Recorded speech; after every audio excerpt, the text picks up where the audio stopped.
Kan? Mana masa tu ada Malah tak ada orang Indonesia siapa nak buat bangunan ni. Orang sini malas. Orang Melayu. Orang Jawa nak beramai tapi kebun. Kan orang Melayu ni. Medam je. Sama.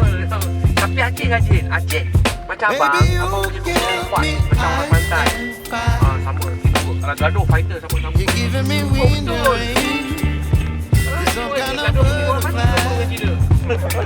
Baby, you get me midnight. India. You whip up my appetite.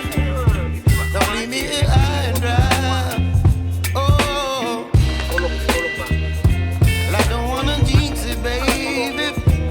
And twist myself at the spine. Makcik sini dia dorong penaruh jis makcik lah. Rokok sana bawa ni. Jual. Jual.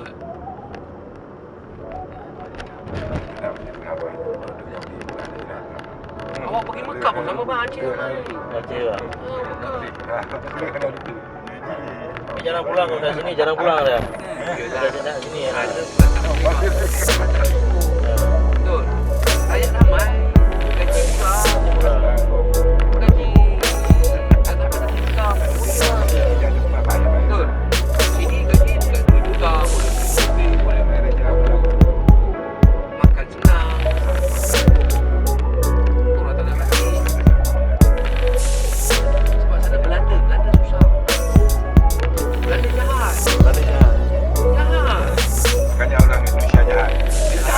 Jahat Belanda. Tak masuk Belanda. Orang Indonesia dia baik, dia bukan baik, dia ni suka belok. Itu si Pitong mati.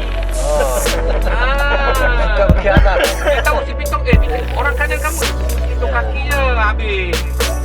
Belanda datang ke Indonesia 200 orang je. Bukan satu macam Malaysia ni berapa ribu tentera, mana ada 200 orang datang Indonesia 200 tahun dah dijajah kamu. Oh,